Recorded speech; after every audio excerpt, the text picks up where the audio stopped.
Ako lang ba? Or ang sarap mag-solo ride? Mag-isa? Siyempre, solo ride mag-isa.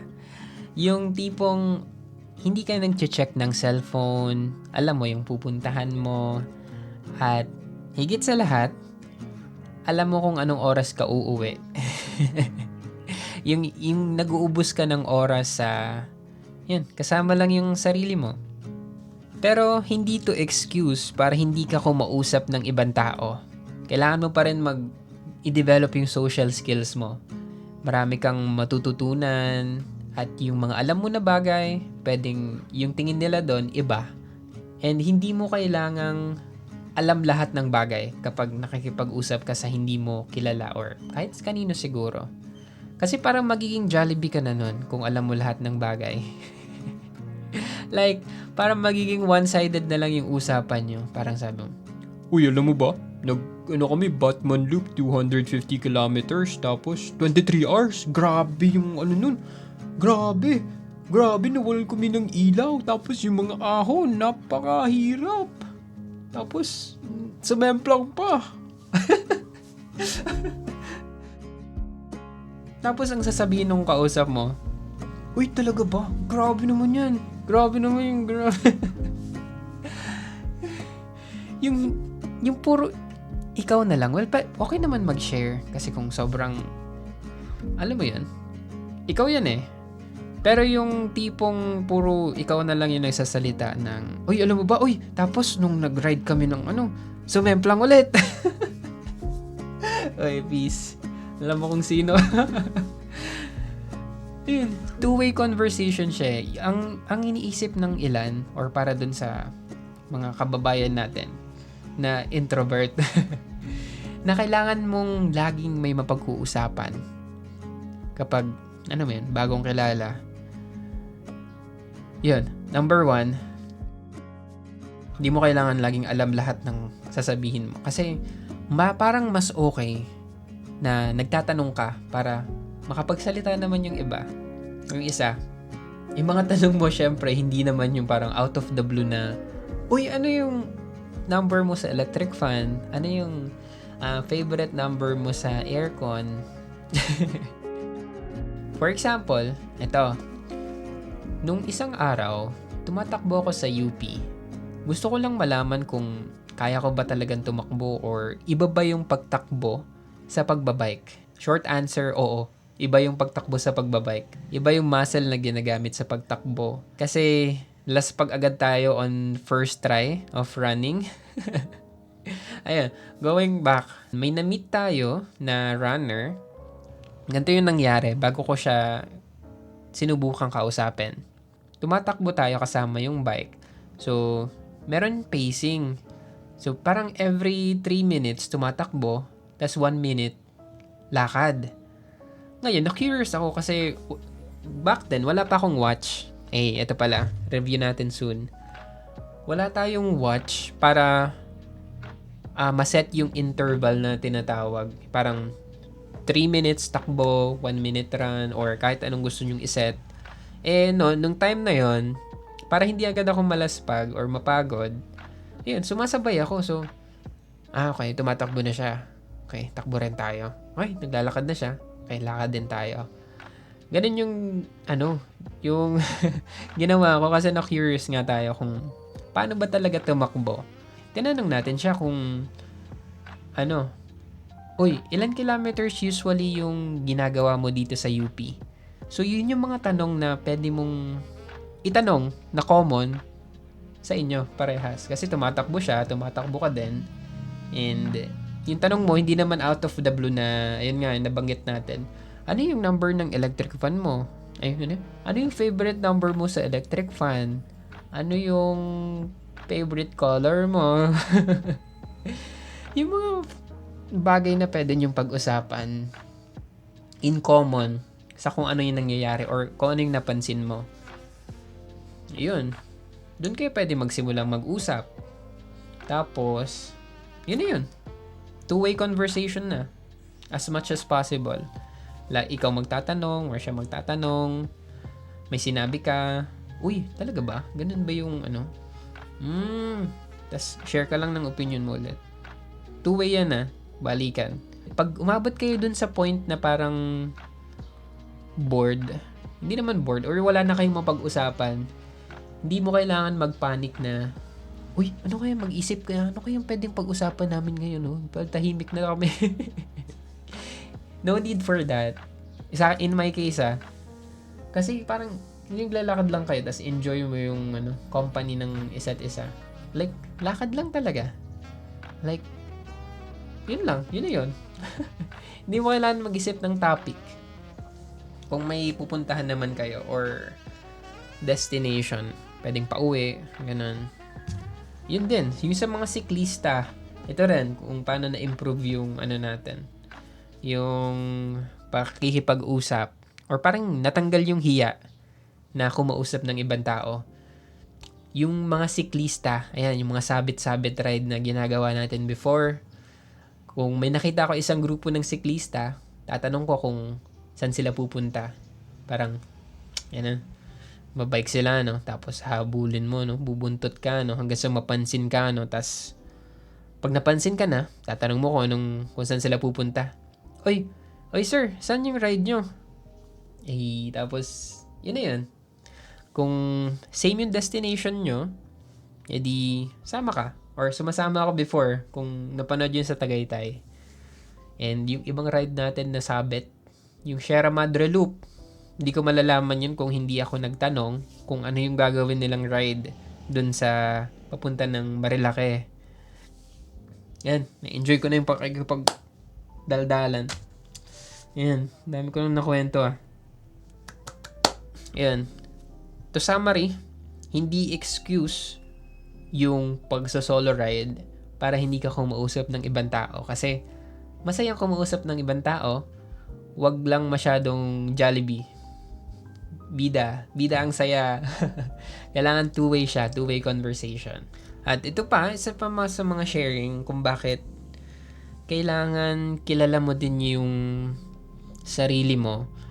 Kasi kung yung friends mo, yung family, or yung ibang tao, ang tingin nila sa'yo, ganito ka. Ito ka, diba? Ito ka. Yan. Ito ka, diba? Tapos, ikaw na to. Ikaw na yung bagong ito. Kung ang tingin nila sa'yo is, ito lagi, parang, pag nagbago ka, parang mas mahihirapan ka kasi, ang tingin nila sa'yo, oy, hindi naman ganyan si Mati dati Hindi naman yan nakakapag-usap ng ganito sa camera or introvert yan. Lagi yan nakayuko pag maglalakad nakayuko. Tapos magsasalita lang pag kakausapin. Tapos nakasimangot. Yan. Kung ito yung pinapanindigan mo na ikaw, kung ano yung pagkakakilala nila sa'yo ng ibang tao, parang mas mahihirapan kang magbago 'di ba? Make sense. Kasi kung ito yung pinapanindigan mo na ikaw, mas mahihirapan ka kung gusto mo na maging iba. Kaya, kailangan mong kilala mo muna yung sarili mo. Kaya mag-solo ride ka muna and, yan, may mafi-figure out kang mga bagay-bagay na, ay, ganito pala talaga ako. Hindi pala talaga nakakahiyang kumausap ng ibang tao. And, di naman dapat talaga mahiya. Unless kung, alam mo yun, kung ano bang kakahiya mo. Hindi ka kakainin ka ba ng buhay ng ibang tao. At isa pa, para ma-enjoy mo yung solo ride is huwag kang mag-check ng social media. Kahit Strava. Kasi yung purpose mo ng pagra-ride mag-isa is, alam mo yun, bigyan ng time yung sarili mo para ma-process kung ano man yung mga gusto mo sa buhay. Ta ta ta ta ta ta ta ta ta ta.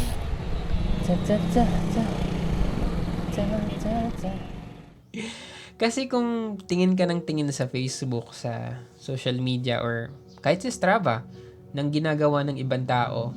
Tapos parang, uy, galing naman nila. Uy, ang ganda naman na ito. Uy, ganda ng reels na to ah. Parang, puro ka kahit itong video na to, parang puro ka consume ng consume. Wala ka ng process, wala ka ng output.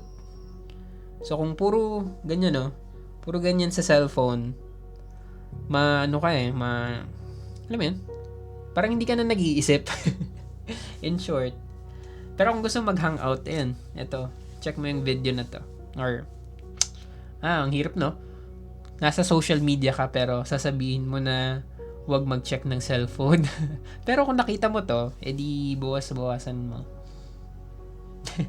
Hindi,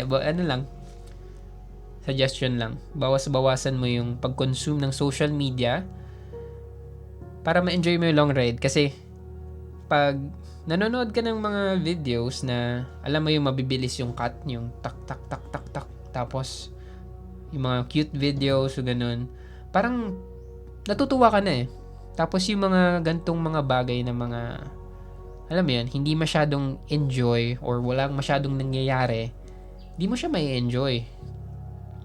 Enjoy. Balik. Ayan. So, yun lang. Bawas-bawasan mo yung social media.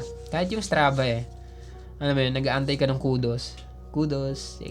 Pero kung gagamitin mo siya, sabi nga ni Kuya Dan, kung ang tingin mo sa Strava is pang-record ng activity mo, para may babalikan ka, uy, nag-ride nga pala ako ng ganito.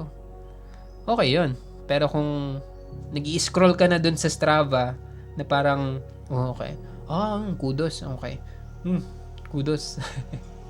Parang hindi na maganda yan.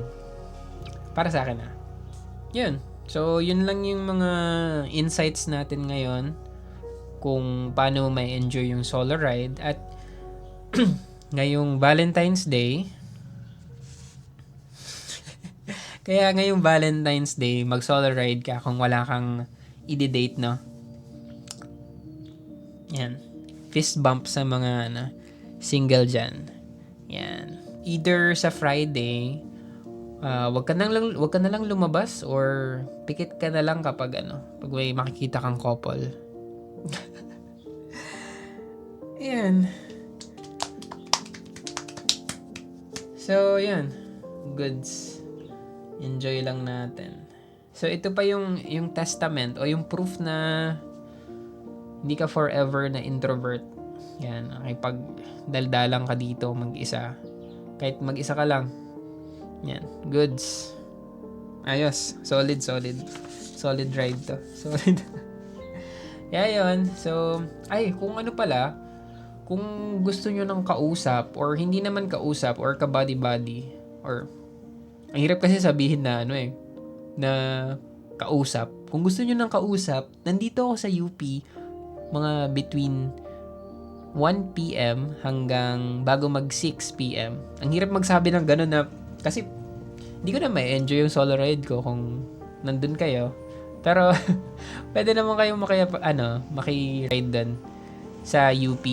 Doon ako, hindi naman lagi, pero weekdays, mga 1 p.m. to 6. Bago mag 6 kasi may klase ako ng 6 p.m. online class. Kung gusto nyo makamit ng ibang tao, pero running to pwede kayong, kung malapit lang kayo, sa UP. Yun yung 5 a.m. gang run club. Every Saturday yan, free to join. In front of Palma Hall. 6:30. Dapat nandun ka na or 6 para mas maaga. Pwede ka mag-park ng bike somewhere. Hanap ka na lang doon. Ako hindi pa ako nakahanap ng perfect na parking spot sa bike doon. Pero doon sa in front of Plaridel Hall, magdala lang kayo ng mga heavy duty na yulak para goods. At hindi mawala. Kayo magdala ng valuable. Pero may iwanan naman yung yung pa 5 a.m. run. Meron naman pwede mag-iwan ng gamit dun sa car yata nila. Like before. Pero hindi pa ako nag-try. So, tatry ko siya sa Saturday. So, see you when I see you and ride safe kayo dyan. Mga single, lalo na yung mga single Ingat kayo sa Valentine's.